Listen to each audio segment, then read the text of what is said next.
2023 has been a great year for wrestling. We've had so many great moments, so many great matches, and so many great wrestlers. So let's take a look at the top baby faces of 2023. Number 10, Darby Allin. Darby Allin has had a good year. He's just one of those guys that is over with the crowd because he is really extreme. And when he's having matches, his matches are sometimes a little crazy, but they are really exciting.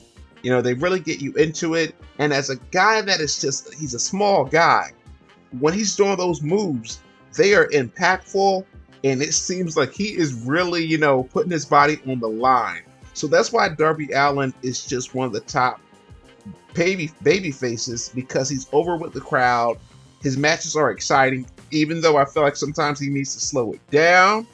And I feel like Darby Allin, he's just one of those guys that could be a top, wrestler in AEW, but they kind of dropped the ball with him. I think they really dropped the ball with him. He could have had like a really good program with MJF. And they kind of, like I said, they dropped the ball with that. But maybe next year, Darby Allin will be pushed as a main eventer. And I think he should.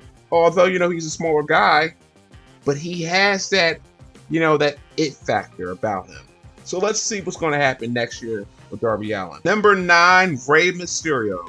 He is a legend. He's one of my favorite wrestlers. And after all of these years, he's one of the most beloved wrestlers. Now, Rey Mysterio is one of the top 10 baby faces because the stuff that he did with Dominic, how Dominic turned on him, it just made people feel sorry for Rey Mysterio, for him to get sympathy from the fans that his son would betray him. Rey Mysterio, at this point in his career, he has nothing to prove, but he's just, I would say, one of the top 10 baby faces of all time. Because, he's always been that little guy that has to try to overcome the obstacle of beating the big guy, beating the giant, or beating, different monsters or whatever. So Rey Mysterio is definitely one of the top 10 baby faces. Number 8, the EST of WWE, Bianca Belair. She's had a good year, and she is just one of the top baby faces because, once again, she's over with the crowd. People love Bianca Belair. When her music hits, people are excited. Most of her matches are really good, and she's just so naturally athletic. And she's had so many good matches this year. Now, with Bianca Belair being one of the top baby faces, I think it is time to turn Bianca. It's time for a character change. I think I would like to see a more, evil side of Bianca Belair, because she's been a babyface for a while, and I think that at this point, let's see a change. Let's see a change in Bianca Belair. But without a doubt, she's had a great year, and she's always been over with the crowd, and she put on some great matches. Number 7, the man, Becky Lynch. She's had a good year, and I don't recall Becky Lynch having a match for any of the main roster WWE women's titles. Now, we know that she won the NXT women's title, but I don't think she had any other matches for the main roster women's WWE titles. So with that being said, Becky Lynch, she's just over big time. It's just something about her, something that people love. I don't know if it's just her persona, her promo skills. It's just something special about her that the crowd, when she comes out, the crowd is just crazy about her. So she's definitely one of the top baby faces of this year. And I would say, when it comes to female wrestlers, she's in the top 5, period. Number 6, Seth Rollins. He's had a great year. He's had a really good year. He won the World Heavyweight Championship. He's held that title for several months. Now, Seth Rollins is one of those guys. He can go in the ring. Now, his promos, I've not always been a fan of his promos. And I'm not a fan of like the, crazy character at times, but he's an outstanding wrestler. An outstanding wrestler. He can go in the ring. He can really go in the ring. And I can't wait to see what's going to happen next year with CM Punk being back, what other, him having other rivalries. I think it's his time to really shine. And I do feel like this, him having the World Heavyweight Championship, it's good. It's definitely good for Raw. But I feel like some of his matches have not been the best. Like, they just didn't deliver. But overall, he is one of the top baby faces. Everyone pretty much, every city, every state where the WWE goes, people love Rollins. People are singing his song. People like Rollins, and he's one of my favorite wrestlers. But I just want to see things get a little better, in the storyline department with his title. So hopefully that will change with CM Punk in the mix, and also maybe with Drew McIntyre. Number 5, Sami Zayn. Sami Zayn has had an incredible year. You look back at the stuff that he did with the Bloodline, that stuff was just amazing. And then the Bloodline betrayed him. And at that point, when he had that match against Roman Reigns earlier this year, he was red hot. He was over big time. His promos, his matches were just great. And then after that, although he lost the match against Roman Reigns, he went on to win the tag team titles at WrestleMania with Kevin Owens against the Bloodline. And now, although with Kevin Owens and Sami Zayn having the tag team titles, I didn't think it was the best. I thought that they were going to capitalize on that, but they did not. But now that Sami Zayn is solo again, we are seeing that red hot babyface Sami Zayn. One guy that is, passionate, and he is just able to get the crowd on his side. And Sami Zayn, he's a special talent, and I hope one day he will win the World Heavyweight Championship because he really deserves it. Number 4, Jey Uso. Main event, Jey Uso. He's had an incredible year. You look at this guy, he was with the Bloodline. He was always in a tag team with his brother. The fact that he left SmackDown and now that he's on Raw, he's just been over big time. Big time.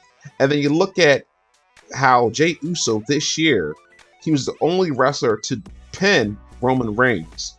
And the fact is that main event Jey Uso, that's just not a gimmick. He is over red hot right now. I don't know. Is he going to win the world championship one day? I don't know if I see that happening. But he's just one of those guys that is over with the crowd. And this is a guy that did some terrible things with the Bloodline. And now he's one of the biggest baby faces in all of wrestling, pretty much. Number 3, MJF. MJF is one of the most over wrestlers right now. MJF is also one of the best wrestlers, period. The thing is, MJF is better as a heel. I prefer the villain, the evil MJF. But now that AEW has turned MJF as a babyface, he's over. The kangaroo kick. Who gets the kangaroo kick over? And who's able to get the crowd to say anything or chant anything that he wants them to? So MJF, great on the mic, good in the ring. And he's just one of those guys that's going to continue to shine. But I'm hoping that MJF will get the true MJF, the evil MJF. But he's one of the top baby faces of this year. Number 2, the American Nightmare, Cody Rhodes. Cody Rhodes has had an outstanding year. You look back how Cody Rhodes got injured last year, made his return at the Royal Rumble earlier this year, put on a great showing, fought against Roman Reigns at WrestleMania, lost that match, but he continued with the momentum. It didn't stop. And he just kept on getting over and over and over. Cody Rhodes has had some incredible matches, and also he is good on the mic. And I'll tell you, he's over with the fans to the point when every time he comes out, the crowd is singing his song. Cody Rhodes is definitely one of the top wrestlers as well of 2023, and he has to finish the story. Now, his comeback, pretty much story, it has to be that. The fact that it seemed like last year, before he was injured, WWE booked this guy like a superhero. Also, when he came back, it looked like he was going to take the title from Roman Reigns at WrestleMania this year. So he has to face Roman Reigns at WrestleMania of 2024, and he has to finish the story. This is how you turn a guy that was in AEW, that the fans weren't crazy about Cody. He was getting booed. And he made his return to WWE after all those years. And look at him now. One of the top baby faces. Number 1, LA Knight. LA Knight is the top baby face of 2023. You look at LA Knight's career, how he was in NXT. He made his way to the main roster, I believe it was sometime last year. And they turned him into Max Dupree. And he made that gimmick work. And eventually, he had a character change. He was back as LA Knight. And he was losing match after match. He won a few matches, lost matches. And you're like, what is going on? This guy is great on the mic. He's good in the ring. Why is he losing? What is WWE doing with this guy? And then a few months ago, WWE made some changes. They saw that LA Knight was just getting over on his own. And that's how LA Knight became the top babyface. And now you look at him. LA Knight is just one guy, like I said, he's great on the mic. He has catchphrases. You know, you get excited when he comes out. He's entertaining. And it's just so amazing how this one guy made his way to the main roster and was treated like crap. I should say that he was booked like crap. And now he's the most over baby face in wrestling right now. LA Knight is definitely going to win a World Heavyweight Championship one day. And that's just a fact of life. Yeah! Woo!